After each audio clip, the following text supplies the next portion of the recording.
Assalamualaikum warahmatullahi wabarakatuh. Di sini kami akan mempresentasikan koperasi dan modal ventura. Sebelum melanjut ke pembahasannya, alangkah baiknya kami memperkenalkan diri terlebih dahulu. Kami dari kelompok 11, terdiri dari Sofi Nurbadriah, Bil Adli Jidan, dan Fitriana Amelia. Langsung saja ke pembahasan yang pertama yang akan disampaikan oleh saya sendiri tentang koperasi. Di antaranya ada definisi, sejarah, yang ketiga yaitu macam dan jenis koperasi. Langsung saja ke materi yang pertama yaitu definisi koperasi. Definisi koperasi ini terdiri dari tiga. Yang pertama yaitu koperasi menurut istilah, koperasi menurut undang-undang, dan koperasi menurut para ahli. Yang pertama yaitu menurut istilah. Koperasi adalah sekumpulan orang yang mempunyai tujuan yang sama diikat dalam suatu organisasi yang berdasarkan kekeluargaan dan mensejahterakan anggotanya. Yang kedua yaitu koperasi menurut undang-undang. Menurut UU nomor 25 tahun 1992, koperasi adalah badan usaha atau badan hukum yang berdasarkan kegiatannya berlandaskan prinsip kekeluargaan. Yang ketiga yaitu definisi koperasi menurut para ahli. Nah, di sini saya akan menyebutkan satu definisi menurut M. Wargono Jojo Handi Kusumo.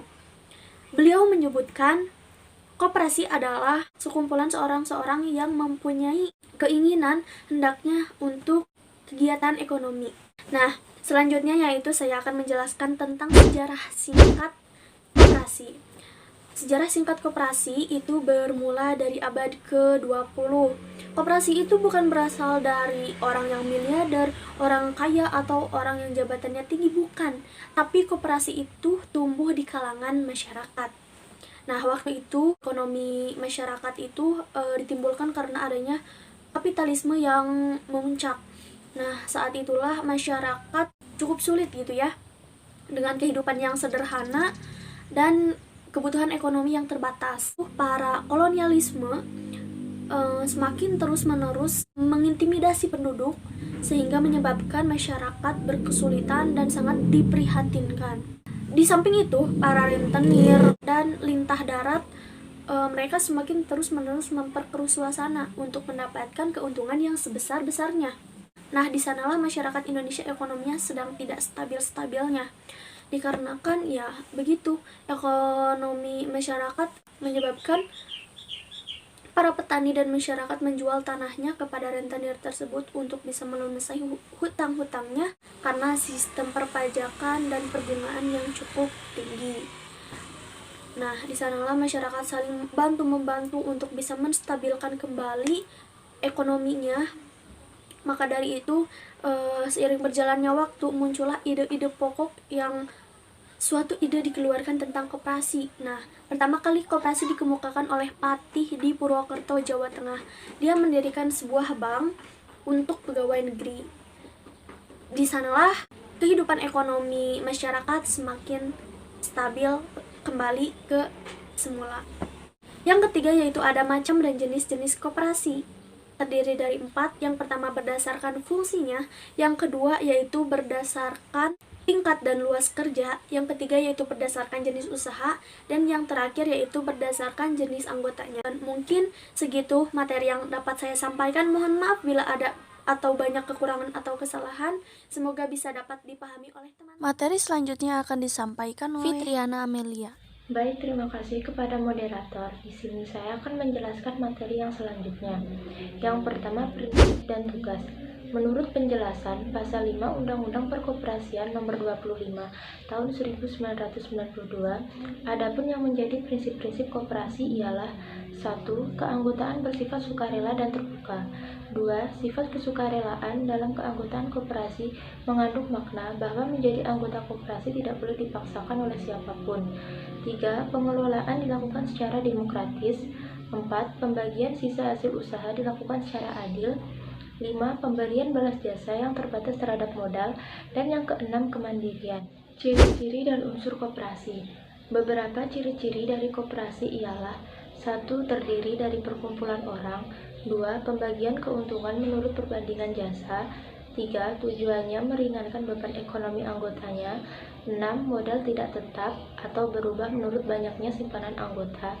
Dan yang kelima, tidak mementingkan pemasukan modal atau pekerjaan usaha, tetapi keanggotaannya pribadi dengan prinsip kebersamaan. Unsur-unsur yang terkandung dalam koperasi ialah: 1. Mengusahakan keutuhan barang dan jasa untuk perbaikan kehidupan anggotanya. 2. Berasaskan kekeluargaan. 3. Bertujuan menyejahterakan anggotanya. 4. Keanggotaannya bersifat sukarela. 5. Pembagian SAU secara adil dan besarnya sesuai dengan usahanya masing-masing. 6. Kekuasaan tertinggi di tangan rapat anggota. Dan yang terakhir, berusaha mendidik dan menumbuhkan kesadaran berkoperasi anggota. Fungsi dan peranan koperasi sebagaimana dikemukakan dalam Pasal 4 Undang-Undang Nomor 25 Tahun 1992, fungsi dan peran koperasi Indonesia seperti berikut ini. 1. Membangun dan mengembangkan potensi serta kemampuan ekonomi anggota pada khususnya dan masyarakat pada umumnya untuk meningkatkan kesejahteraan ekonomi dan sosial. 2. Turut serta secara aktif dalam upaya meningkatkan kualitas kehidupan manusia dan masyarakat. 3. Memperkokoh perekonomian rakyat sebagai dasar kekuatan dan ketahanan perekonomian nasional. Dan yang keempat, berusaha untuk mewujudkan dan mengembangkan perekonomian nasional yang merupakan usaha bersama berdasarkan asas-asas kekeluargaan dan demokrasi ekonomi. Baik, terima kasih. Saya kembalikan kepada moderator. Oke, selanjutnya materi yang terakhir yaitu modal ventura. Modal ventura adalah bentuk pendanaan yang berbentuk pemberian bantuan modal dalam rangka investasi kepada perusahaan swasta. Tujuan modal ventura adalah membantu sebuah bisnis berkembang di mana ketika perusahaan tersebut meraih kesuksesan, pihak investor juga akan mendapat keuntungan tentunya. Manfaatnya untuk modal ventura ada beberapa manfaat yang dirasakan oleh perusahaan tersebut. Salah satunya menjadikan pemasaran produk lebih efisien, meningkatkan potensi usaha, meningkatkan likuiditas perusahaan, serta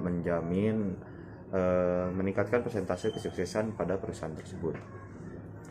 Perusahaan modal ventura yakni salah satunya 500 startup atau 500 startup dan juga Cybergen Venture yang sempat mendanai Tokopedia dan Bukalapak serta Gojek dan perusahaan-perusahaan startup lainnya di Indonesia. Jenis pembiayaannya pun macam-macam, ada berdasarkan single tier approach dan two tier approach. Berdasarkan kepemilikan, perusahaan tersebut dibagi menjadi private venture, public venture, bank affiliate, konglomerat venture capital. Yang bagaimana bahwa perusahaan tersebut dapat memiliki sistem yang berbeda-beda. Berdasarkan dana yang dihimpun pun, modal ventura dapat didapat sebagai leverage venture capital atau berasal dari pinjaman berbagai pihak, equity venture capital, atau perusahaan modal ventura yang sebagian besar dananya berasal dari modal pribadi. Itu dia mengenai modal ventura, perusahaan modal ventura, manfaat dan tujuannya. Pada intinya, modal ventura adalah bentuk pendanaan berupa modal yang diberikan pada sebuah perusahaan swasta dalam kurun waktu tertentu. Oleh karena itu, hal ini juga menjadikan modal ventura termasuk investasi ya. Risiko investasi modal ventura juga termasuk tinggi, namun dengan persentase pengembalian juga yang sangat besar. Jadi, apakah kalian tertarik untuk menjadikan perusahaan Anda sebagai startup yang didanai oleh investor, atau malah Anda yang mendanai perusahaan tersebut? Jawab ya. Oke teman-teman, cukup sekian dari kelompok kami. Terima kasih dan sampai jumpa.